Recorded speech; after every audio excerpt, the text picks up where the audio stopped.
வணக்கம். வில்வ துளசி எங்கள் குழு சார்பாக மற்றொரு முறை உங்களை சந்திக்கிறதுல பெரும் மகிழ்ச்சி அடைகிறேங்க. இந்த சேனலோட நோக்கம் உங்கள் அனைவருக்குமே தெரிஞ்சிருக்கும். அதாவது வெளிச்சத்துக்கு வராத பல கிராமத்து கோயில்களை ஒவ்வொரு ஞாயிற்றுக்கிழமையும் உங்கள் வீட்டில் உங்கள் கண் முன்னால் கொண்டு வந்து நிறுத்துறது தாங்க அப்படிங்கிறது அனைவருக்கும் தெரிந்த ஒன்று. இன்றைக்கி நம்ம எந்த கோயிலை பார்க்குறோம் அப்படின்னு கேட்டிங்கன்னா, அருள்மிகு அபீஷ்ட வரதராஜ பெருமாள் திருக்கோயில் விஷ்ணுபுரம். கிட்டத்தட்ட 1000 வருடங்களுக்கும் மேலாக பழமையான இந்த திருக்கோயிலின் திருக்கும்பாபிஷேகமானது கடந்த ஏப்ரல் மாதம் 5ஆம் தேதி மிகச் சிறப்பாக நடைபெற்றது. முன்னொரு காலத்தில் பூலோகத்தின் நன்மைகளுக்கு வேண்டி பல முனிவர்கள் தவம் செய்து வந்தனர். அவ்வாறு தவம் செய்த முனிவர்களை தவம் செய்ய விடாமல் பல அசுரர்கள் தடுத்திருக்கின்றனர். அந்த அசுரர்களை அழிக்க வேண்டி முனிவர்கள் அனைவரும் பெருமாளை வேண்டியிருக்கின்றனர்.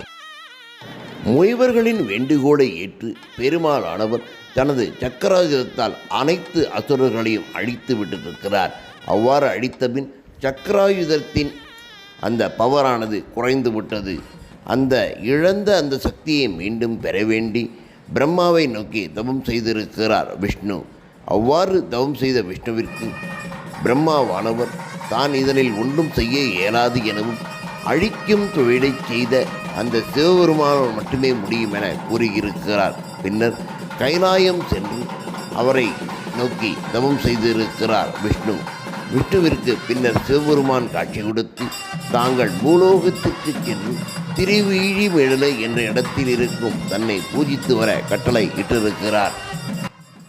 சிவபெருமானின் அந்த கட்டளையை ஏற்று பூலோகம் வந்த விஷ்ணுவானவர் இந்த ஊரிலே தங்கி தினமும் 1008 தாமரை மலர்களால் திருவீழிமிழலையில் இருக்கும் வீழிநாதரை பூஜித்திருக்கிறார். ஒவ்வொரு நாளும் 1008 தாமரை மலர்களால் பூஜித்து வந்த அவர் பல காலங்கள் இதனை தொடர்ந்து செய்து வந்த பொழுது ஒரு நாள் 1008 மலர்கள் கிடைக்காமல் அந்த தவமானது முடியும் வேளையிலே 1007 மலர்கள் மட்டுமே இருந்ததாகவும் 1008வது மலர் கிடைக்காதபடியால் தனது கண்ணையே எடுத்து அந்த மலருக்கு பதிலாக அவர் சமர்ப்பித்திருக்கிறார். இவ்வாறு செய்யப்பட்ட தவம் மற்றும் பூஜையை மெச்சிய சிவபெருமானவர் விஷ்ணுவிற்கு காட்சி கொடுத்து அவரது சக்கராயுதத்திற்கு இழந்த அந்த சக்தியை மீண்டும் அளித்திருக்கிறார்.